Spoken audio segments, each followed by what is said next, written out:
how do you think this all plays out?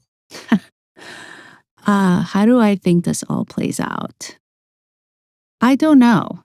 I think I would love for it to play out in the benefit of all of us and not just a few of us.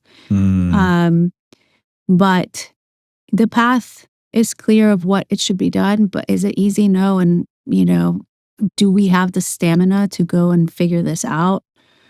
I don't know. I hope so, but I don't know. I think it's really ultimately to everyone that's involved, Yeah. It's not just the labels, it's not just the courts, it's not just the platforms, it's literally everybody who the music industry touches.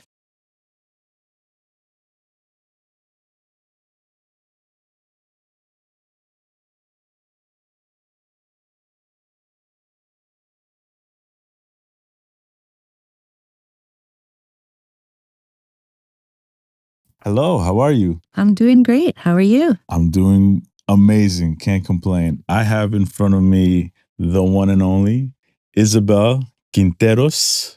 You like how I put the little Spanish accent to I it? love that. Honored to have you on here. Thank you for having me. No, of course. Look, off the bat, you just kind of want to set the table of how important you've been to the music business and a stretch of, let's say, 15, 16 years in the music industry, in the music business? Just about. Just about? Mm-hmm. I have to read this because of all these accomplishments over here. This is how much you love working with artists. Rolling Stone's Future 25, LMAC's Wonder Woman in Latin Music, Billboard's Digital Power Player, Women in Music ×2, and Hip Hop and R&B Power Player ×5. Yes, sir. Yeah. Yes. That shows how much you love working with artists. I do. You were the former global music partnerships at TikTok. Yes. You were there for 5 years. Since the inception. Since the inception. Correct. Yes. We'll talk about that. And now you're the SVP Industry Relations and Marketing at Gen Music AI. That's correct. You did a whole stint prior to that in the PR world. I did. But what we're going to talk about out the gate is the world of AI. I love to just kind of open this up, and I'm going to be very transparent. I was a little hesitant to take on this conversation because I'm not an expert in this. So I'm here to learn just as the audience is here to learn. Yeah. So, I'm going to ask questions and I'm going to just be like, what does that mean? What does this mean over here? But I'd love for you to just kind of give me a bit of a breakdown of what this world looks like, especially when it comes to music, because there's been so much conversation. Absolutely. And look, I'm going to be very forward with you as well. I transitioned from, my role at TikTok into AI, not really fully understanding the landscape either. But I've been now in this world for 12 months, fully immersed, and it feels like I've had this crash course of what is AI for music specifically, and within that, generative music AI, which is completely different than like AI tools that allow you to master records or split stems or all these other things that are available for artists. We're going to specifically focus on the ability to create music from text and prompting. Okay, so what's generative AI? Basically, that's what it is. It allows for the user to create compositions from words. Yeah. So you create a prompt, it translates that prompt into the music that you want to create. Okay. What are the issues that are coming from that world that we're seeing right now? Because what are the issues?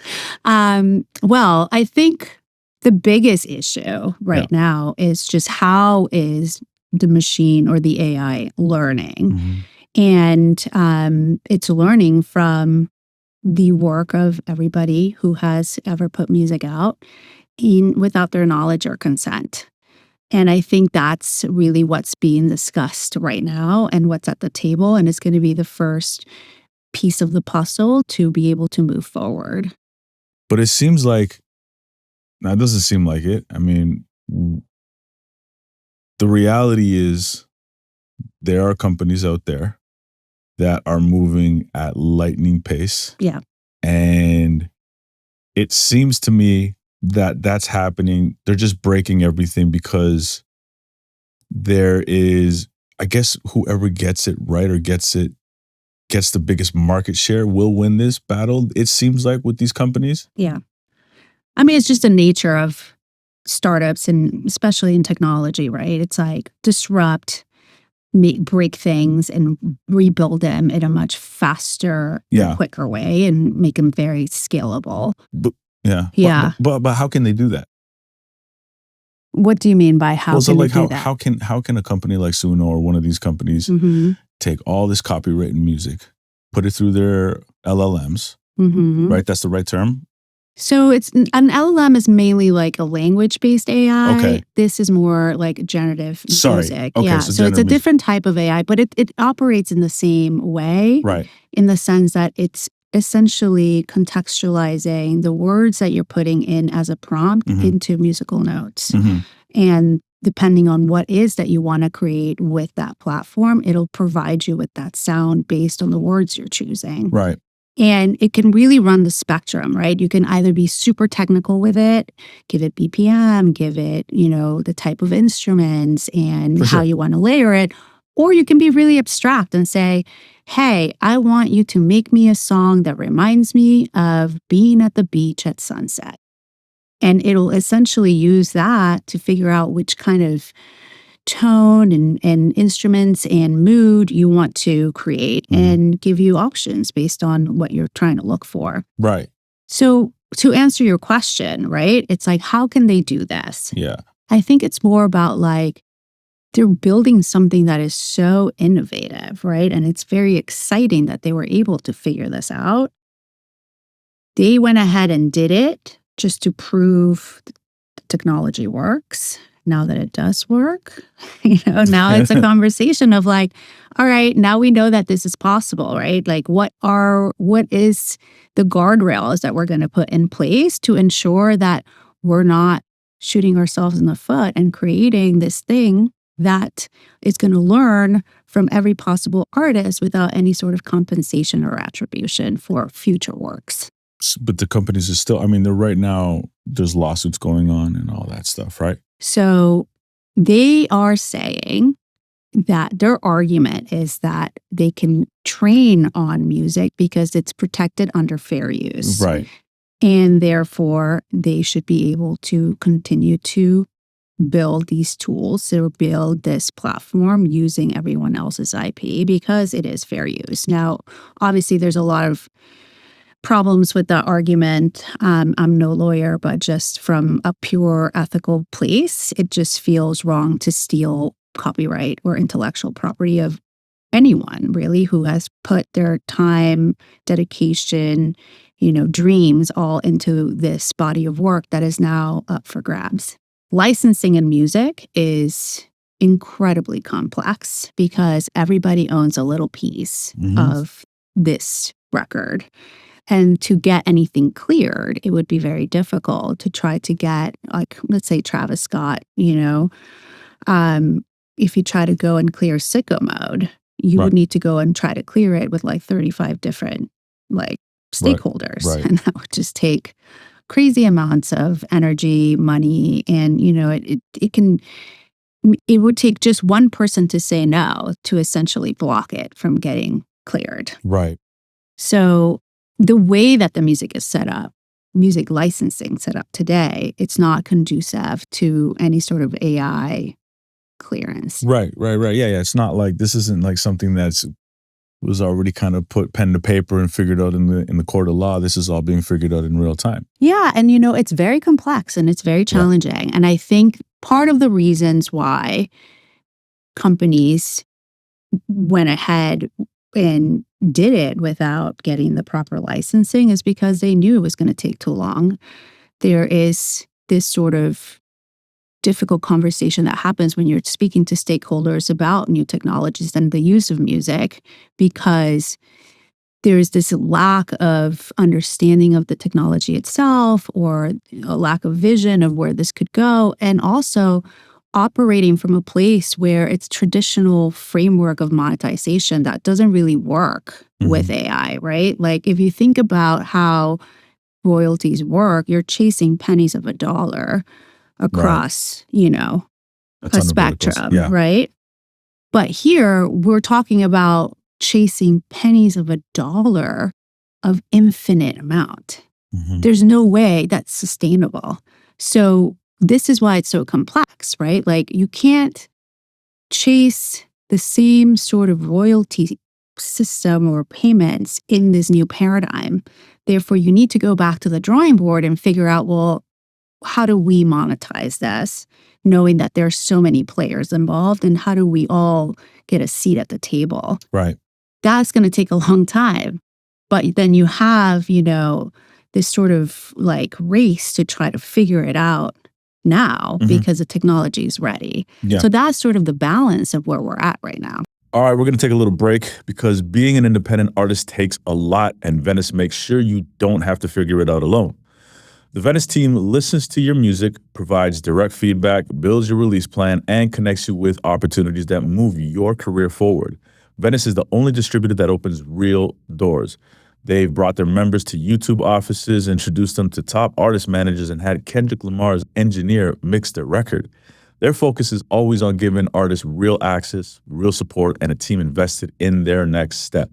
If you are ready for your next release, Venice is where you build with a team that understands what it takes.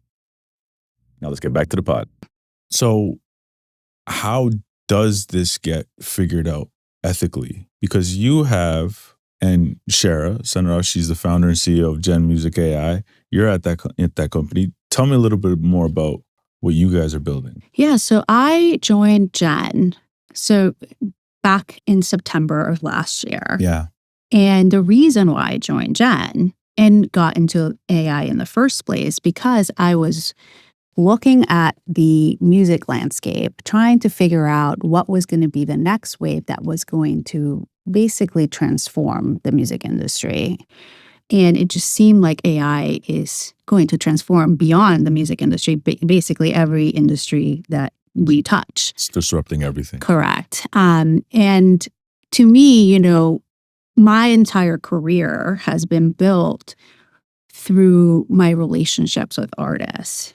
And I felt like it was important to be at a company that puts artists at the center of what they're doing and gives them the, importance and the weight of building something that's going to benefit them and protect them.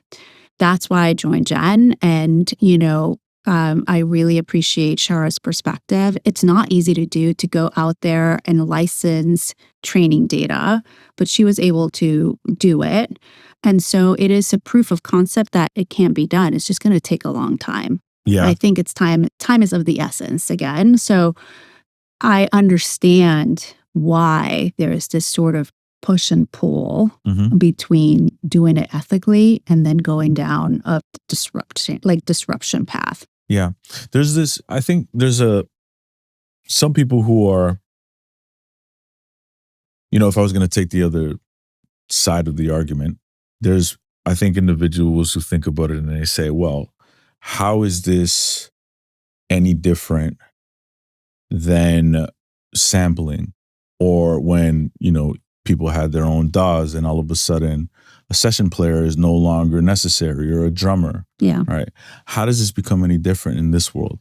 I think the difference here is that the machine is learning from an artist without their knowledge or consent. Okay. And then once it knows how to mimic the artist, it can then produce content at a scale that a human could never compete against. Right.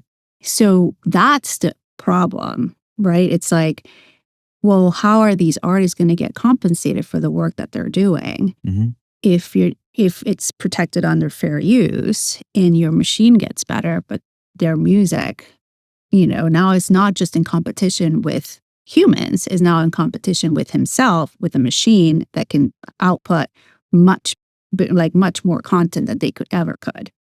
But would somebody say though that that's not necessarily the human? It's more so. Sorry, it's more so a tool, not so much the human, but the human is the creative that is prompting the program to do what it does? Yeah, but what I'm saying is you're prompting the platform to create a sound that is trained on somebody else's sound Correct. without being compensated. So there's no attribution to how the machine got better or how it got that specific sound. Even though you prompted it, there is no guardrails to say, oh, this could be copywritten material. We don't know. I mean, we saw that with the K-Fresh issue that happened recently where, Timbaland uploaded a track. One of his tracks, and he called it a remix or whatever. Yeah. Correct. But you could even still hear the producer tag. The tag. Yeah. I think, and I think it mainly is because it's still learning. There's still quirks. There's still a lot that needs to be figured out. But again, I think it's really important to understand the implications of what a fair use approach means for the artist community, not in the short term, but over time. When you buy a house, you get a 30-year mortgage, right? We should be looking at this well, what is this going to look like in the course of 30 years and beyond if anyone can train off of your music? And, what does that do to your catalog in 30 years? It's a great question. Yeah, I don't have the answer, but, know. I don't either. I mean, the thing about that to me is it gets pretty interesting is, well, let me ask you this. So when you have these companies that are moving at lightning speed, how does a company like Gen Music AI compete?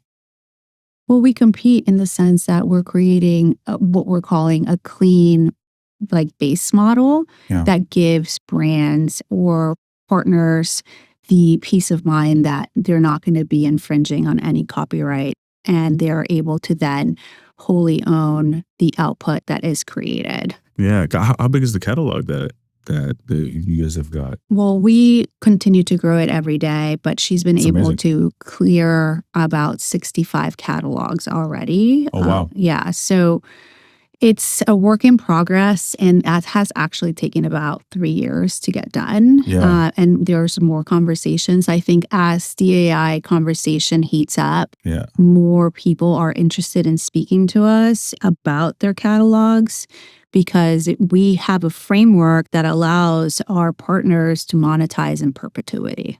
So your role in this is bridging the artist community with the platform, right? Yes. Okay. So is that part of the conversation that you're having with them? How are you communicating this? Not as granular, right? Because it's if I start talking about transforming just glaze over. And yeah, my audience might be glazing over this, to be honest. Yeah, no. I don't know. No, they're smart. So here's the thing. My audience. The way we love your audience. No, I think the way that I'm approaching having these conversations with artists is more about money. Okay. Yeah. Yes. Money is our language that we all understand very clearly. So here's how we break it down. Our platform has fully licensed all of the catalog that we use for training, which has essentially allowed for our partners to monetize on every output that's created from that point on. The artist then owns 100% of every creation that is created on our platform, which can then be monetized. And the reason we can do that is because everything has been cleared. When you say the artist, you're saying the person who put in the prompts, the creator. The creator. Yeah. Okay. Got you. And you can go and monetize that. Other platforms, you cannot go and monetize any of the creations because it's not licensed and it could potentially infringe on copyright. Totally. But so so when you're saying that they own the output 100%, but is the songwriting that's already taken care of, like the publishing and all that? So we don't get involved in any publishing, and we also don't have a lyric tool. Okay. It's only for now.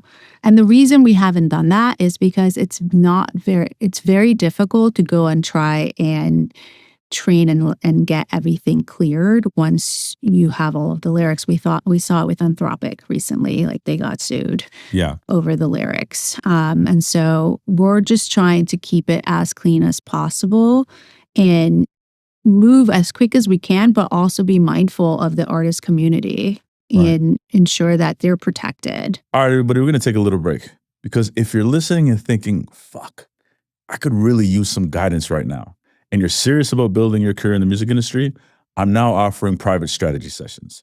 These are fully personalized, just you and me tackling whatever you need in your career. With over 16 years of experience working with artists, managers, and brands, I can help you map out your next moves. Now, whether that's structuring your team, scaling your brand, navigating the industry, even figuring out what steps to take, whether to go to a distributor or to a record label and figuring out what are the best deal points, I can help you with your career with where you're at. You can now book a one-on-one with me through my Calendly, and you can find the link in the description. Now let's get back to the pod. What's like a misconception that people have about AI music? I think the biggest misconception about AI is that AI is going to replace artists. Okay. I think that AI is a tool. Well, what's your take on that? I don't think that AI can replace artists because AI doesn't have a point of view. AI needs to be told, this is good, this is bad, we need more of this, more of that. It's more of like, it gives the producer a superpower of being able to amplify the creativity and go into places that maybe they wouldn't have gone into without it. Mm-hmm. But, that's if we keep artists at the center. It becomes this creative tool. If we don't, then it becomes another layer of extraction of value. What do you mean? By that, I mean that if you're not getting compensated for your art that is training the machine is just taking value from you and you're not getting anything back. And that's just another layer of extraction of value for the industry, i.e., if you think about, not a popular opinion, but how streaming works. Yes. Like a lot of artists don't necessarily make any money from streaming. I actually think about the streaming part, the streaming conversation a lot. And there's been it's been a topic on the podcast a bit. Mm-hmm. And the way that I think about streaming is, and this is an unpopular opinion. Okay. But not everybody's meant to monetize music. Okay. I don't think there are 9 million artists on Chartmetric. I don't think there are 9 million artists who are good enough to generate revenue. I agree with you. Yeah. I agree with that point of view. Right. And so when there's this conversation of, well, artists don't get paid, it's like, I mean, in what era would you ever have gotten paid? Because if this was 20 years ago prior to streaming, no one's signing you. The doors are very closed. I agree. There was way more opportunity. I agree with that. Mm-hmm. Where I perhaps don't agree as much is if you have a track that goes viral. Yeah. And you're not seeing any revenue coming in, depending on your deal and all these things. And that's and so and this isn't me maybe this is a little bit of me saying, hey, yo, it's not all Spotify's fault. They pay out 70% of the revenue. And I'm not saying you are, but I'm saying where the issues fall is when an artist has been signed to a label, and especially if they sign to a label pre-streaming and the deal hasn't been rectified or corrected, which I would hope is rare these days, it's going to look pretty ugly for you in terms of the streaming, We could name countless of artists that have had that issue. And look, I'm not blaming Spotify for anything. I think I'm just stating the facts, right? And the facts are that in the music industry, there are layers that extract value from the artist, which they provide advances and marketing support and all other things for that extraction. Yes. Here, AI is not providing anything in return. Yeah. You see what I'm saying? No, I get it. So to bring it back to the AI piece, it's like, okay, we're at this inflection point where we can go this way or we can go that way. And, the realities will be very different. Yeah. Do you think it is possible? So you don't think it's possible that AI can replace artists? Because one of the things here that our cinematographer, he brought up, he said, I could potentially see a world where I don't need the middle person, the artist anymore, because AI is going to be so advanced that it's going to be able to understand. It's going to know my data points, my data sets of like what I like, what I don't like, my story, and then it's going to create music by just prompts that me prompting it, and it's going to sound like Prince or Elvis Presley or Michael Jackson or whoever it may be.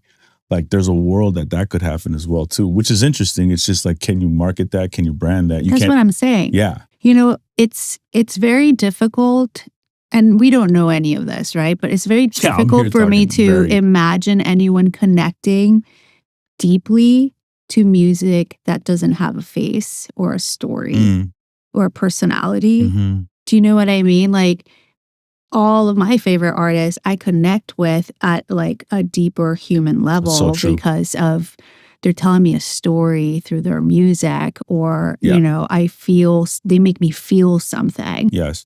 I think AI is really good at amplifying that and making it maybe much faster and streamlining it and allowing for the artist to maybe create more content, right? Yeah. But I just don't see AI really being able to touch the human soul in a way that moves you. Yeah. It can fill in the space, and like, you know, if you're working on your pod or like going out for a run or keeping you company, right? Like that's meditating. That's a great use for AI music, but I just don't see it becoming something else. Although it is very interesting to see what happened with that AI rock band that went viral. Velvet. Well, that's what I think of immediately. Yeah. But go on. What's your thought on My that? thought on that is that people didn't realize that it was AI, and you can go viral off of one track.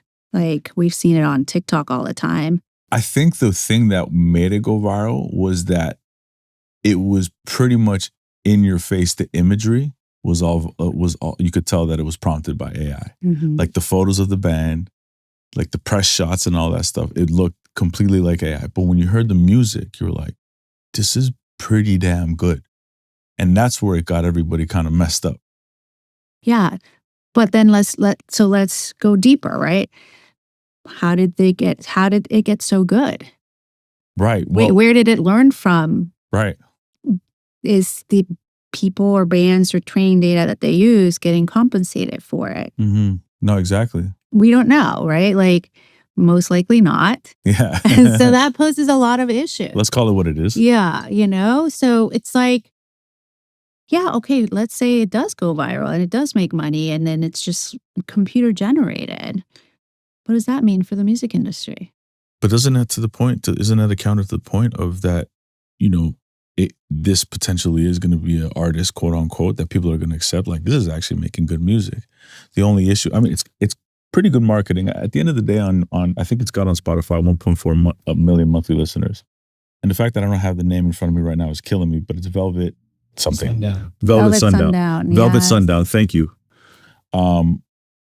Yeah, and it's got like 1.4 million monthly streams. Now but we're comparing one viral moment to Prince. Well, to your point. Do you know what I mean? To your point. Yeah.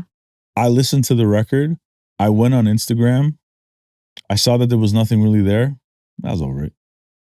Do you know what I mean? But that's our generation. I don't know about this younger generation. I would think so, maybe, because there's that human connection. We connect to stories, to like you said.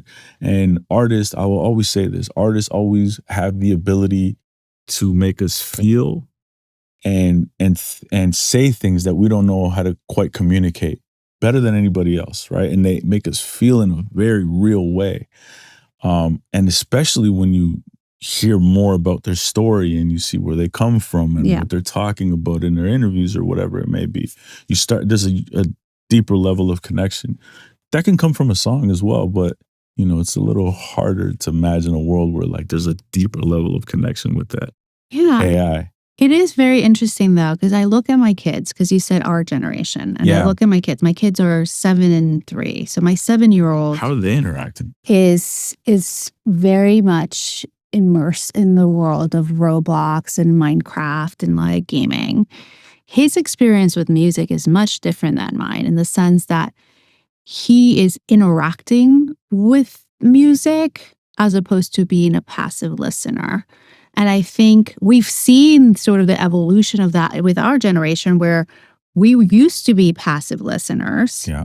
And then that started changing, right? With the rise of social media, you had Vine, and then you had Musically, and then you had TikTok, which allowed for people to interact with music in different ways, storytelling, and now you're creating with the music.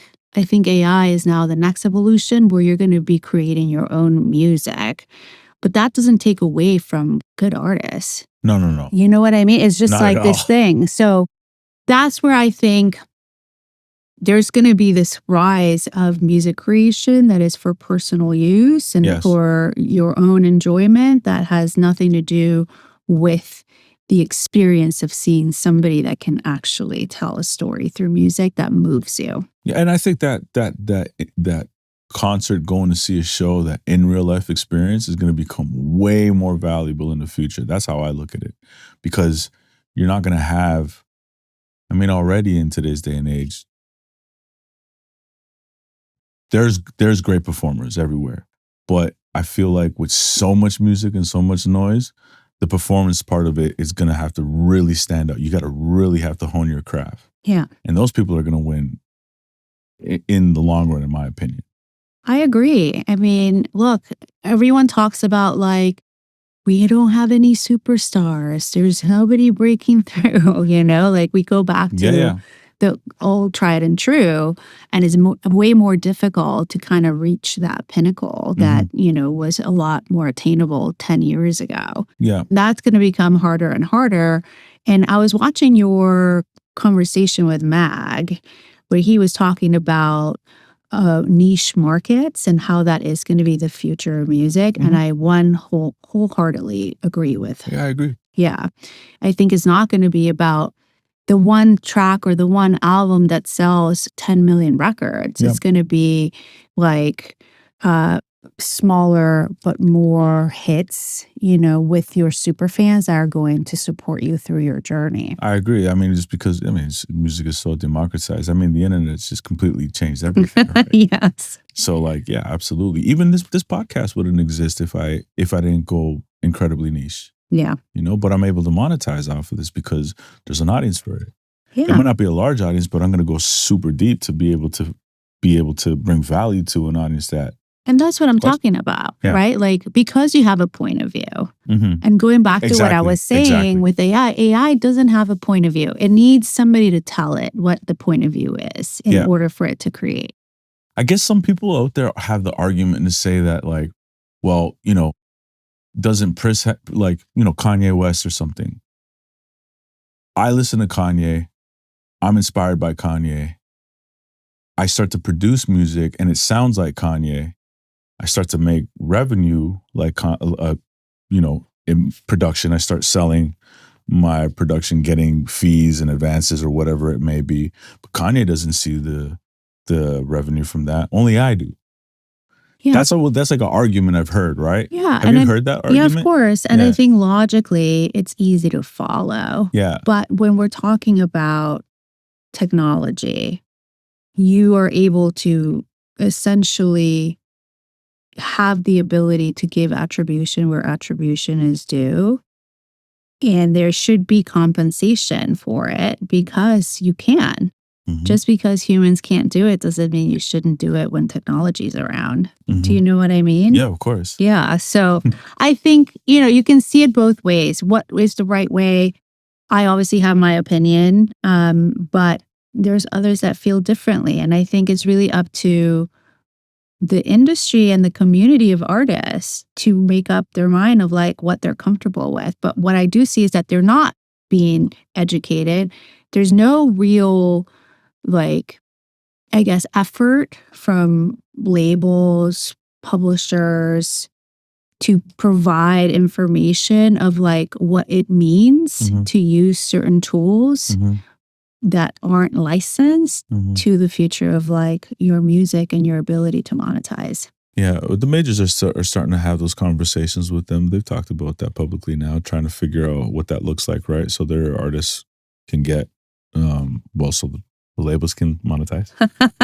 And look, everybody has their different incentives, right? Like, I think music really shifted when labels went public because now they have to go and show growth quarter over quarter and make sure that you're keeping your shareholders happy. I'm happy you said that and not me, because people would think that like I hate major labels, No, but that's just the reality. It's just a fact. It's just a fact. That's all it is. Yeah. Yeah, it's no longer about the long game. It's about short-term gains. And I think in this, I guess, paradigm, short-term gains could be really catastrophic for long-term, like being able to monetize. What made you go into the world of AI, knowing that this is such a fucking shit show?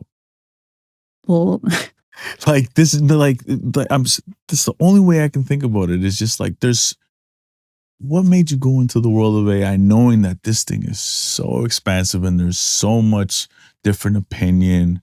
Is it the excitement?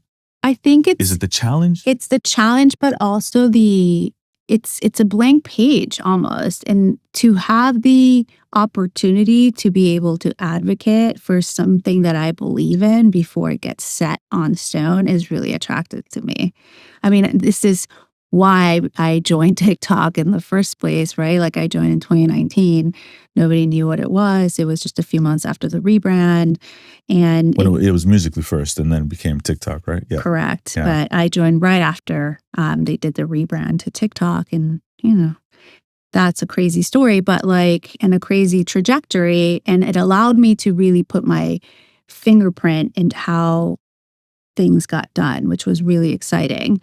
Now I have the ability or the opportunity to bring everything that I learned from that experience and apply it to this new experience, knowing what is important for artists, like knowing that the artist community is the heart and soul of the music industry. Absolutely. You take that out, and what are we looking at? Yeah. Some dystopian AI landscape without faces or names or stories.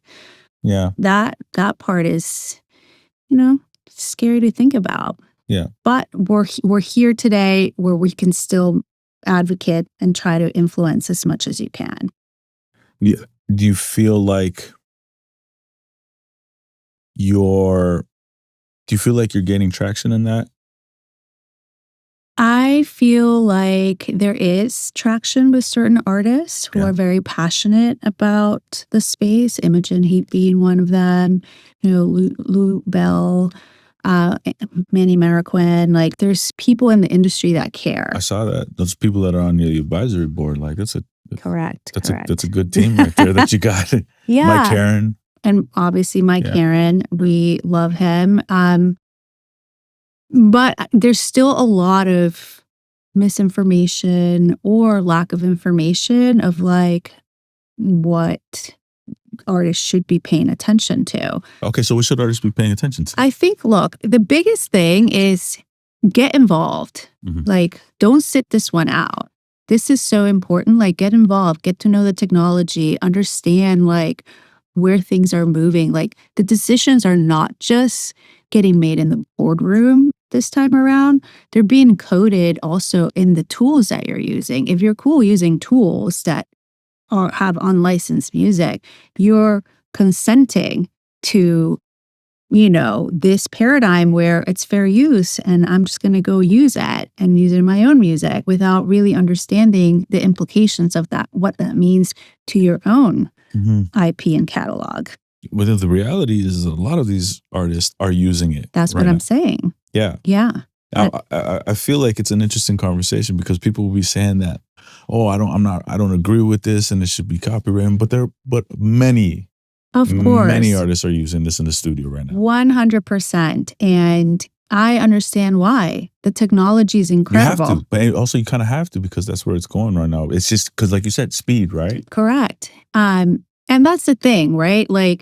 I want to make clear that I am by no means against innovation or technology. No. I think that what some of these platforms are doing is incredibly exciting, and really can't wait to see where this is going to end up. What I am advocating for is for responsible innovation and just being mindful of like the implications that, the technology could have, or ramifications it could have for the artist community, because we're not thinking about them.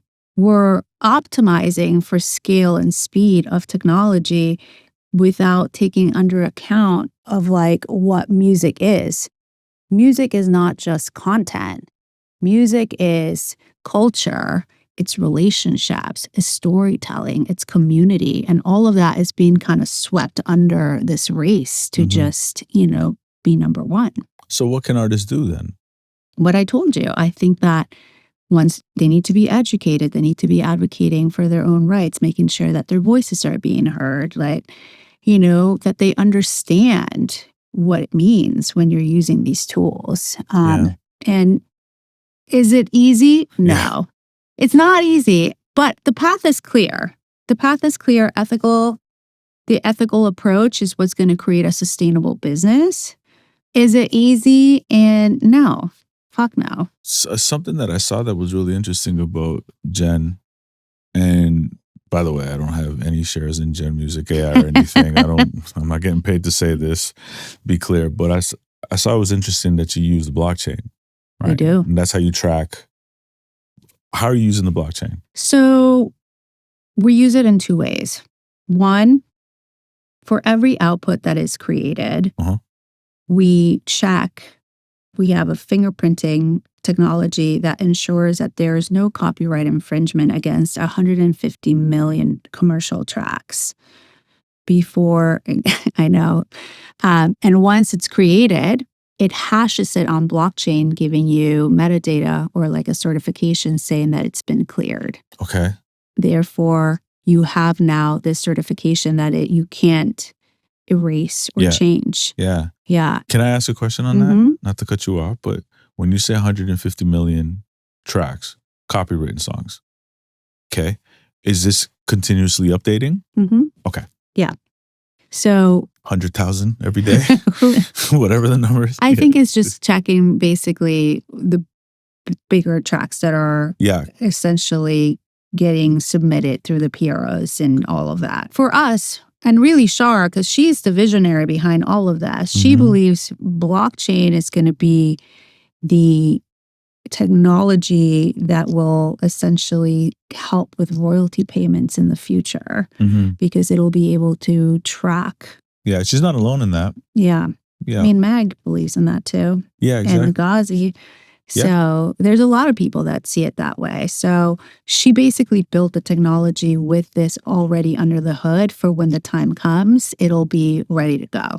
Do you feel like, putting on your PR hat? Yeah. Do you feel like you are getting a good hold on the conversation with the artist when it comes to this world and AI, and understanding how it's important to do what they're doing, but have it done ethically? No.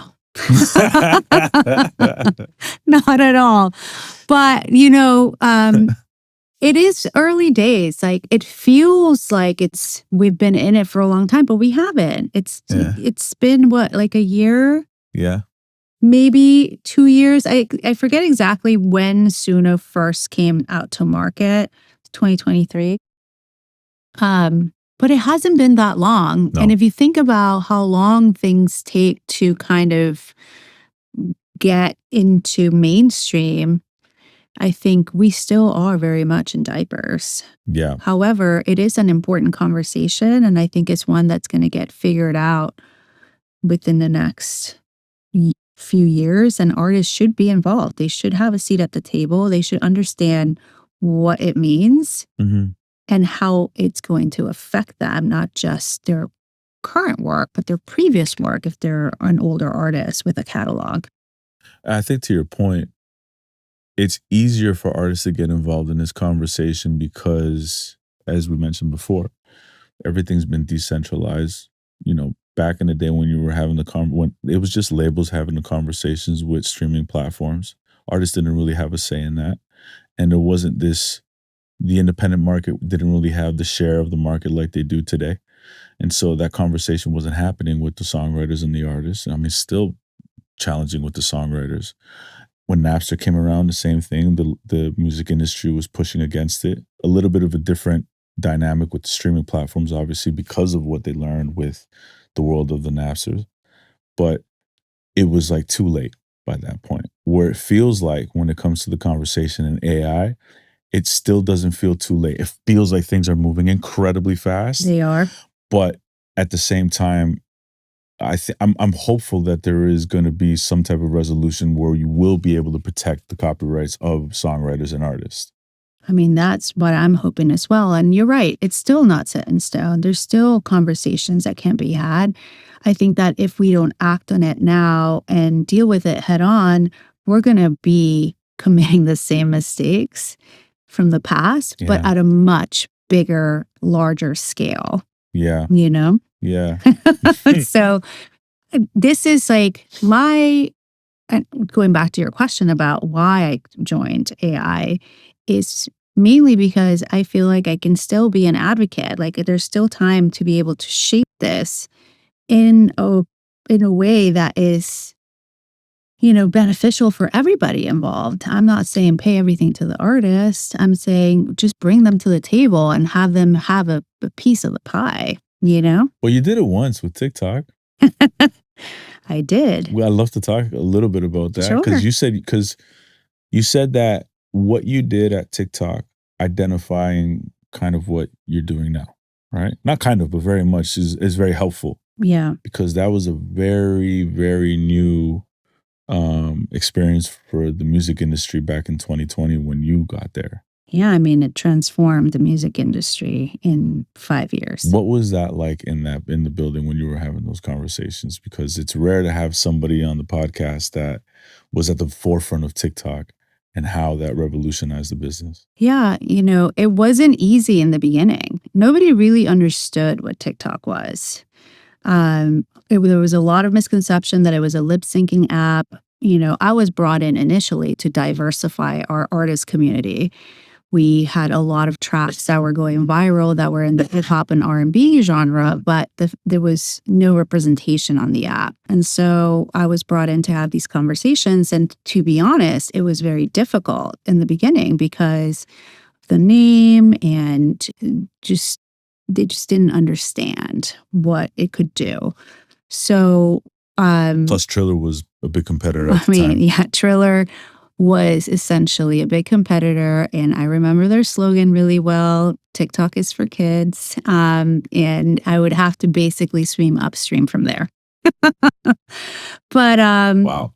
But yeah, so essentially, my strategy early on was let's look at the TikTok viral data, and then let's look at if it's translating into the charts.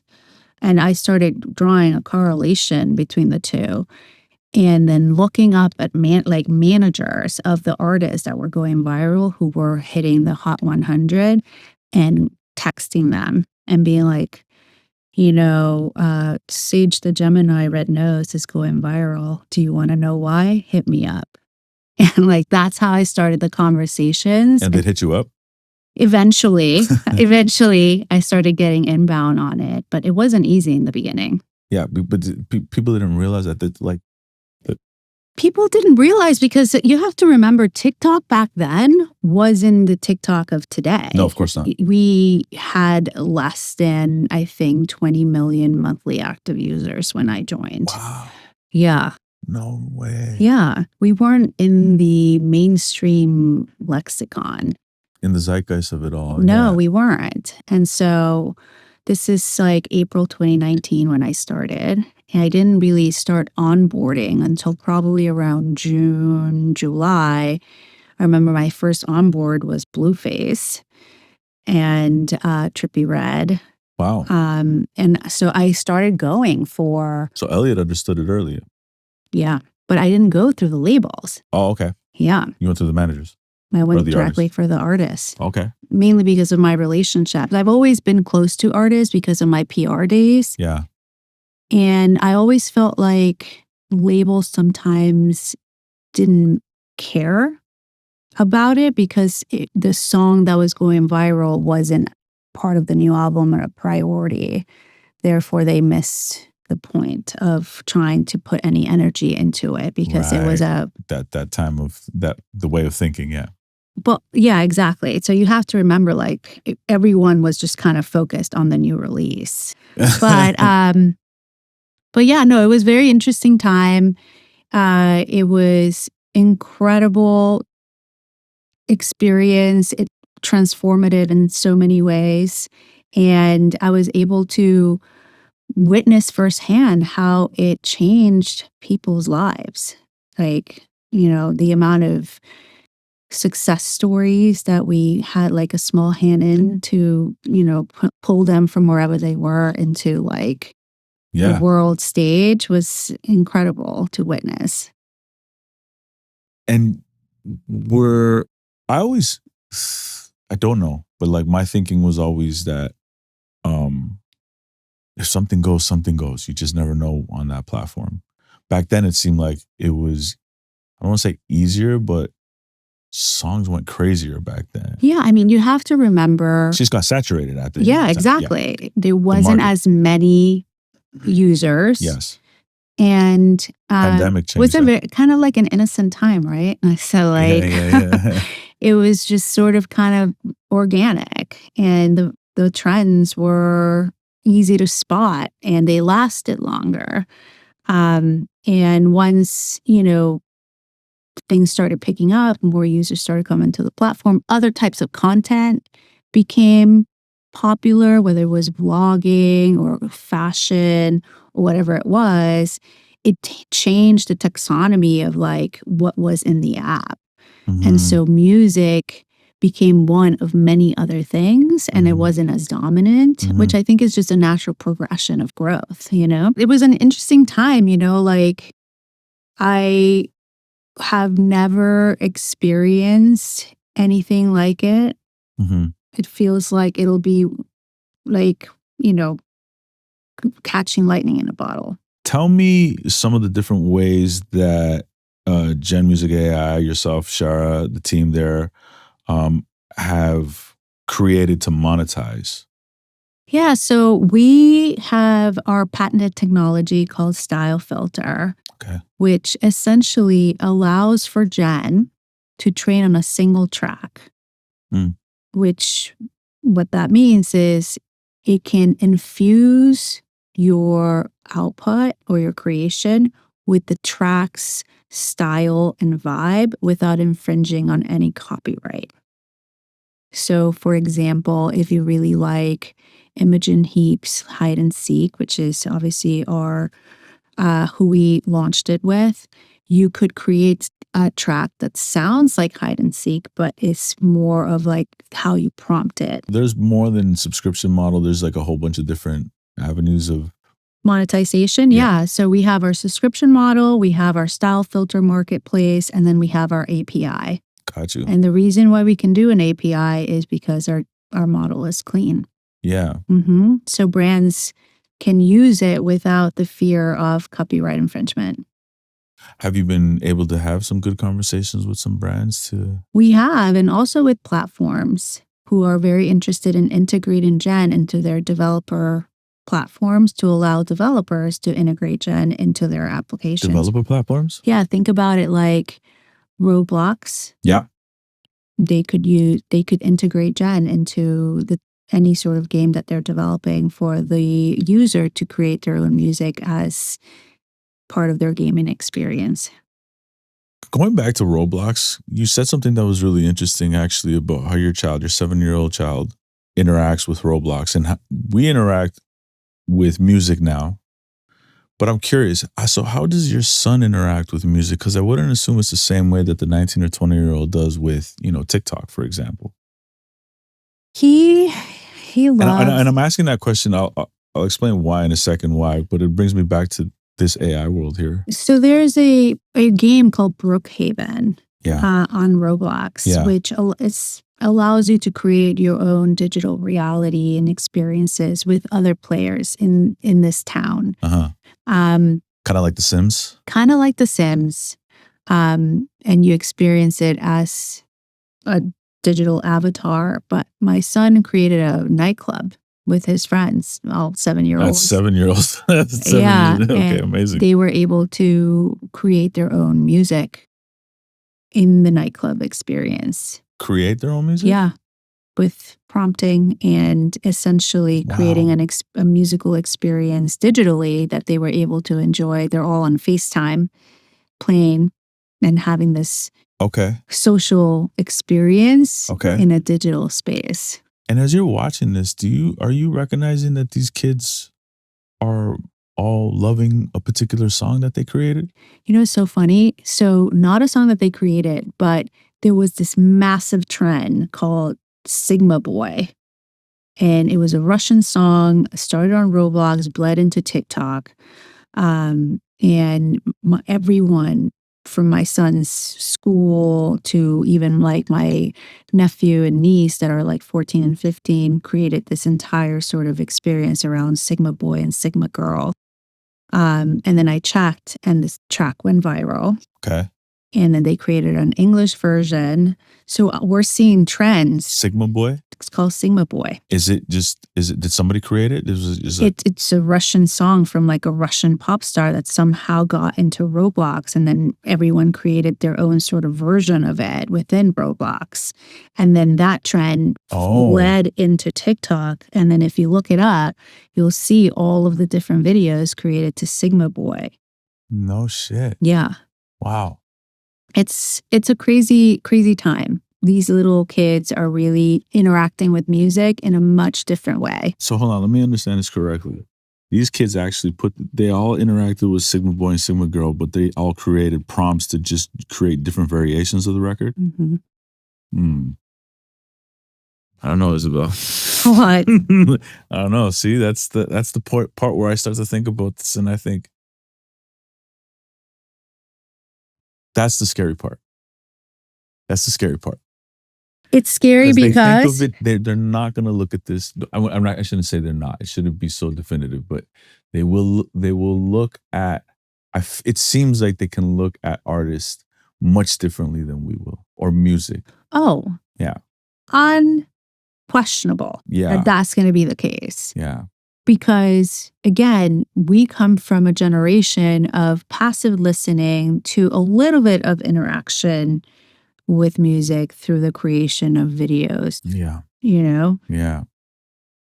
They're experiencing music because they can create it and mold it to whatever they want it to sound like, to fit their personality mood. Wow, okay. Yeah, but you know what's really interesting too is he knows the acts. He looks them up. He knows how to request, because he has an Alexa in his room. Yeah. So he'll request the tracks of the artists that he likes, Imagine Dragons, Guns N' Roses.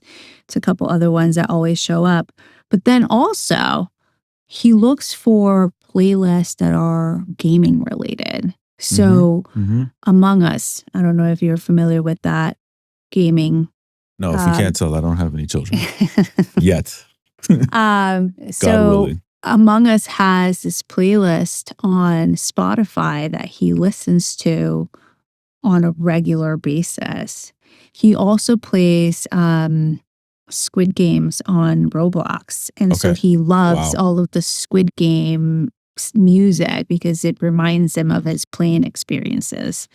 So his way of discovering music is really through digital gaming, and it's social. Same with the rest of the kids, it seems like. Yeah, at least from what I've seen, yeah. Yeah, because I had a conversation, Milana Lewis, CEO of STEM. She was on. Shout out Milana. Shout out Milana. And she told me something similar as well. She told me that her nephew has no interest in actually seeing other artists, but more so creating the music or himself. And he doesn't care to necessarily participate in that other side, but just more so just make the music himself, and because he can, right? And he's more interested in that. Yeah. And kind of similar, I'm hearing from your son that experience is. I'm just so fascinated by that, how they learn And it kind of gives you a bit of a window of what it's going to look like in the future a little bit. Yeah. I think that music, like many other things, will become very customized to the person. Even Yes. the AIs on like discoverability, right? Like it's going to feed you tracks that it thinks that you may like, because Yeah. finding new music these days is so difficult because there's so much So much. content, Mhm. available. Mhm. Therefore, your experience of like what you listen to and will be very different than mine Absolutely. and very different than his. So Yeah. I feel again like this niche sort of community experience is what we're going to see even with these kids. How do you look at then when it comes to the platform for Gen? How are you looking at to build up upon those niche communities? That's a really good question. We are catering right now to very different types of users. We Okay. have like our music users, right? Who are slightly more difficult because they have access to tools that are far more advanced than ours. Right. But we're also looking at like mainly like commercial use of our platform. So like brands have a very difficult time with commercial music. Yeah. And this is a solution for them where they don't need to essentially be tied to the commercial music library at all of these different platforms. But they can go ahead and create the music that they need at the length that they need for the content that they're creating. That's one sort of community we're looking at. We're also looking at like what's it called? It's music supervisors for TV and film. Okay. Because Jen can score Yeah, that's a good point. trailers, Yeah. without necessarily going and having to hire an entire symphony. Yeah. And the important part about that as well is that again, these companies, these production companies, these brands don't have to worry about whether there's issues with any copyright. Correct. That's why we're going down that route. Yeah. Did you ever think that in your career you were going to go into this world when you first started into it? No, Like, no. well, I mean, how can you? Because I mean, AI wasn't a thing, but like obviously, did you ever think that your life would take this path? No, I was a publicist for such a long time that I thought that was going to be my whole thing. I think a lot of people don't know that. Yeah. That you were a publicist for a long time. I was. I started my career as a publicist, and I did. Drop some names. I mean, I worked on J. Cole. I worked on Lupe Fiasco, Kelly Rowland, Ciara, Future, Wale. If I had a Funk Flex bomb button, it's just be hitting that right now. Yeah, I also did music strategy for Pepsi Blue Can. So I was at the Super Bowl when Beyonce first performed in New Orleans. That was an incredible experience. What was that like? I mean, the lights went out and I don't know if you remember, but the entire stadium went dark after she performed because literally the electricity gave up. Oh, actually? Actually. Oh. it was crazy. Oh, yeah, no. the energy was incredible. I also want to say that was my first football game ever. So I had never seen an American football game before the Super Bowl with Beyonce. So that's what a way your to get first started. experience in Yeah. the Super Bowl? Yeah. Amazing. Yeah, no, it was an incredible way to learn how to speak to a brand, Yeah. understanding what they need and like what they're looking for, especially when working with talent, and then sort of pivoting and working directly with talent and understanding their needs and the language that they operate in, because they're very different and they have different needs and wants. Those were skills that were very useful to me when I made the move from PR into tech with TikTok. Connecting brands and artists, you're saying? Yeah. So can we talk a little bit about that? Of Like course. what is that, that language that helps bridge the gap between the two and stuff that artists and managers should know and brands as well? I think that a brand always looks at what an artist can do within the structure of what the brand needs. Mhm. And so they're looking at it from a very different place than an artist would. They're looking at it as like, well, I'm going to need the artist to do X, Y, Z and deliver this, that, and then our KPIs and, brand speak. Yeah. It's very much in a box. Correct. We know that artists don't operate in a box, Yeah. and sometimes they're human. So sometimes moods and energy can sway how much we're able to get done Mhm. for that particular brand. Mhm. And so there needs to be a really fine balance on how you're presenting the information to each camp in order for everyone to walk away happy. Yeah. And that's truly an art form, I feel like, Yeah. that not many people can do. Yeah. Mhm. And I find that brands and artists, but brands might be mistaken by thinking, oh, well, if we just give them more money, they'll do the thing that we say. Correct. And then the artist's mistake or the management and artist's mistake will be, and transparently, I've made this mistake. It's like, we'll accept the higher check. But then it comes with consequences because you're sitting there being like, why did we take the money? This is like, we don't like anything that's happening right now. Yeah. Right. Well, I don't say anything that's happening now. This isn't a specific experience, but you take the money and say, well, it's a big check. But then when it comes down to the deliverables, you're like, oh, I got to do this now.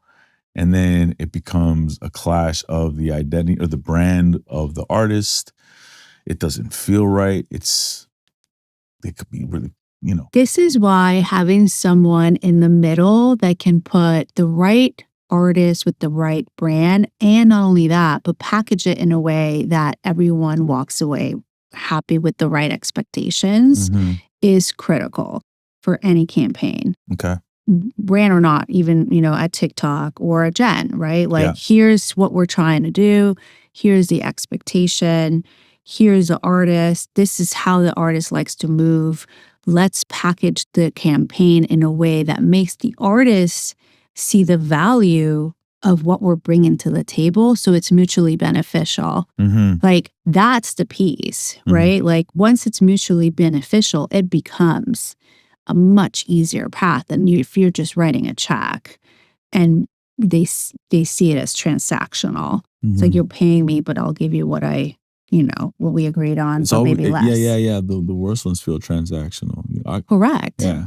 It's like you need to operate from a place of like, I am providing value to you Mhm. just as much as you're providing value to Correct. me, so we all walk away happy. Yeah. And I think that's what's made me so successful Yeah. in my career, is that I'm always able to see the value. Once you lose sight of that, then it becomes much more difficult to get anything done. Yeah, absolutely. Mhm. No, I operate that same way as well. Well, I think like most people in the music industry operate that way. I think when you When there's speak a it, level of success, yeah. yeah, but I think that's the piece that sometimes is missing from either a brand or a platform or, people outside of the music industry. Do you have an example of when you had one that was perfect, that was amazing, that you saw a brand and artist come together? Because one that I remember really well was when we did the Jesse Reyes and Jameson partnership. Hmm. We did like a live stream on Meta, and it was global. And they asked us if we can do it this way and that way, and if we could use a production company that we've never heard of before. And I had my production company. I said, no, if we're going to do this, use my production company, much better quality. They resisted a little bit at first, but again, it was a very personal relationship. I got on the call with the person over there at Jameson, and she basically said, do you promise that your production company is good? I'm like, yeah, I promise you. Look at the reel. Like, we've done videos for everybody, for like Weekend and Eminem and so on. And she's like, okay, fine. And it was great. And then it was like, what is the environment? And because Jesse's so outdoorsy, she's like, why don't we do like a campfire? And we created this campfire in a warehouse in Toronto and brought a bunch of people from the city who were notable and just family and friends, and we vibe, and and Jesse put on a couple of artists, the Jive and Savannah Ray. It was like playing records from her acoustic guitar on a campfire. It was a vibe, and it felt great. And Jameson felt great about it because all the banter and the, it felt organic. Very well. If you got Jameson flowing organically as well, like that's what happens, right? But you know what I mean? It was like, it wasn't forced. None of it was forced. We had a great time. Everybody had a great time. So that was an example that I remember that went seamless. I love that. I think like, not seamless per se, but what we did with The Weeknd early on with TikTok, where we did our first VR concert with him. I don't know if you remember, but tell me. We worked with Wave XR to create this VR experience, and we streamed it on TikTok for the very first time. It was not seamless in the sense that there was all of these world events happening before we were able to do it. So like COVID, right.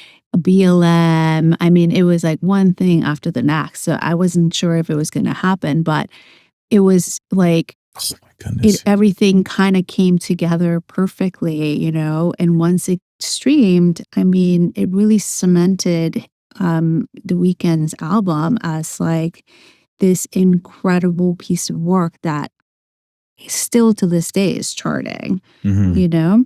The album, yes, I mean, Blinding Lights. Yes, it Blinding Lights. Yeah, that's right. Yeah. It all started because it went viral on TikTok, and we were like, oh, we would love to like have this moment be a celebration of your album. And because COVID had come, he wasn't going to be able to go on tour.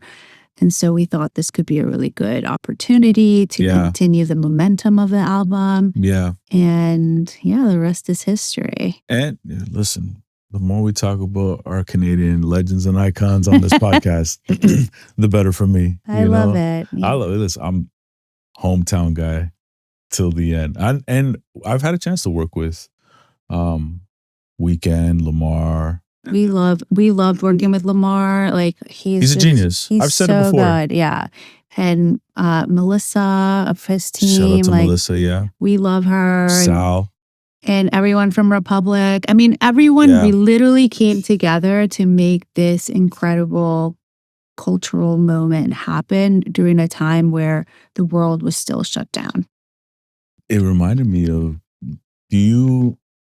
I don't know if it didn't really register here in New York, it did, but during the pandemic as well, during that time of George Floyd and all that, when Jesse performed the national anthem on top of the CN Tower in Toronto. I don't remember that. Yeah. So again, good partnerships.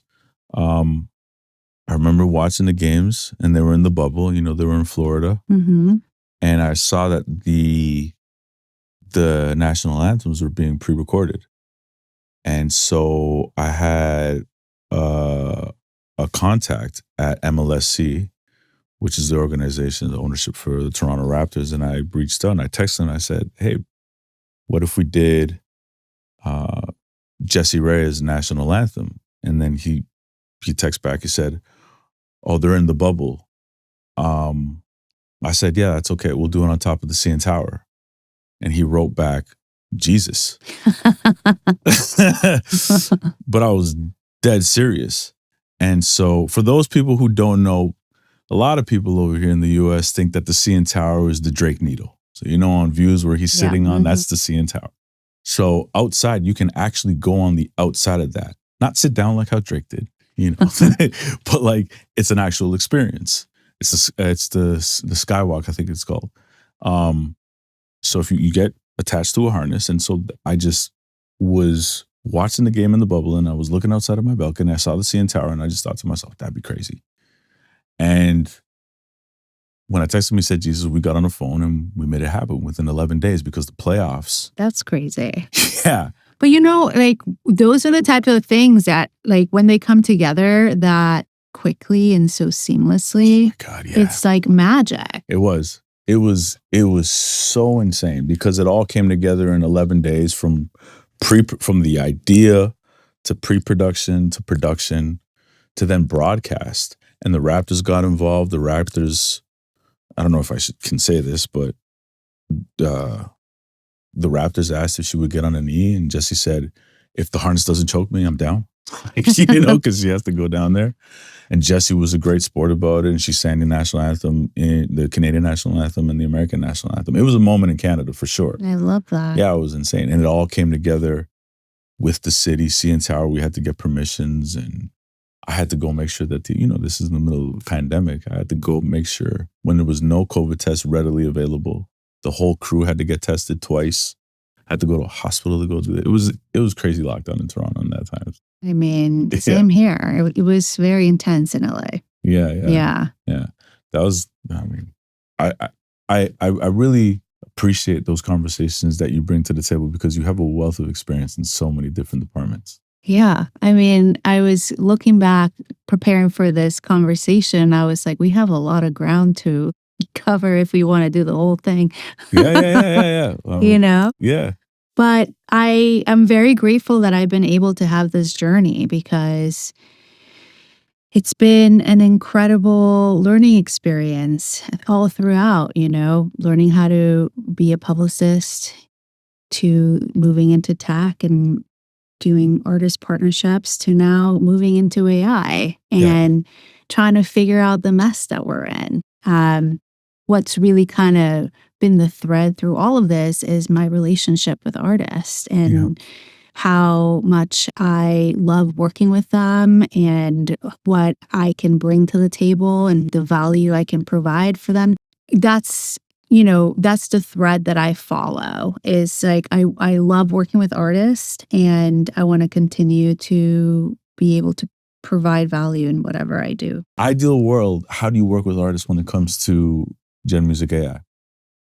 I think finding a way to get them involved with our style filter so they can monetize AI currently is the only real pathway to monetization out there because we're willing to give payouts. Yep. In the studio, having them learn how to use our tools and just advocating. Have you had success bringing artists to the studio? Yeah. So we have our series called Gen in the Studio. Oh, okay. Where we hold sessions just like any other session, except we integrate Gen into the creative process. And it's been really an amazing learning experience to understand how AI changes the dynamic in the room. What I mean by that is when you go into a session and you have multiple artists, producers, songwriters, when you start to get into the production side of it, there's a lot of pressure to create that, what we call the spark beat, that's going to get the room really excited. So the pressure when Jen is in the room moves from the human to the machine. So the machine now holds all of the pressure to deliver that spark beat that's going to get the room excited to rally around it.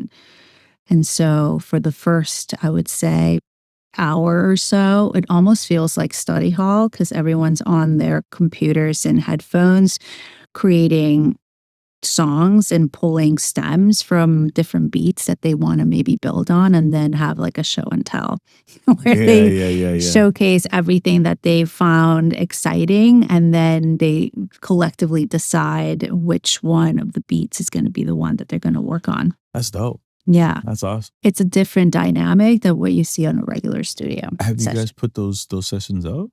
Yeah. So there's one out. The second one's coming soon. With who? So it's, they all work in K-pop. So Gino the Ghost, Jimmy Duvall, Anthony Gino Watts. Shout out Gino the Ghost. He's got a good podcast. He really does. He's comedy. We love Gino. Gino is Slush Puppy. Yeah. And then we had another one with Pink Slip. Edwin Ornette. Okay. I'm not familiar. Okay. But and Killboy. Yeah, no, it's been really good, and we're planning some other ones as well. Nice. And so you put out one of these and you're going to put out a few more of these sessions. Yes. And, we're interested in working with many others. So if anyone's out there interested in working with us, just email me. My email is on my Instagram, so let me know. Nice. That's dope that you have Gino the Ghost on there because I feel like um, he's a producer that's got a strong opinion, one, and two, like when it seems to me, I don't know him, but just from the content that I see out there, is like when he seems to believe in something, he's going to go 100% full force into it. 100%. Look, Gina was part of Gen before I joined Gen. Oh, wow. So he is a true advocate for ethical AI. And I have had a lot of fun working with him. And we both see the value of what an ethical path leads to and how it can create a sustainable economy for all. Gotcha. Anything else you want to cover? I don't know. I feel like we covered a lot. Yes. I guess the last thing I want to say is that the new era of music is here and very soon will be very hard to ignore. And it's so important to have people in place that can advocate for a sustainable business model. And with that, I really advise every artist out there that takes the time to understand what's happening, understand the technology and how they want to fit in with this new ecosystem. I think I may have asked this question, but I'm going to ask it again because I think it's a good way to finish it. But how do you think this all plays out? How do I think this all plays out? I don't know. I think I would love for it to play out in the benefit of all of us and not just a few of us. But the path is clear of what it should be done, but is it easy? No. And, do we have the stamina to go and figure this out? I don't know. I hope so, but I don't know. I think it's really ultimately to everyone that's involved, Yeah. It's not just the labels. It's not just the courts. It's not just the platforms. It's literally everybody who the music industry touches. It's exciting times. Exciting times. I agree. I can't wait to see how this movie ends. Yeah, we're in for a wild ride. Isabel, I appreciate your time here and doing this. Oh, thank you for having me. This has been so fun. No, thank you. Thank you so much. Appreciate you, especially on short notice. Thank you. Anytime.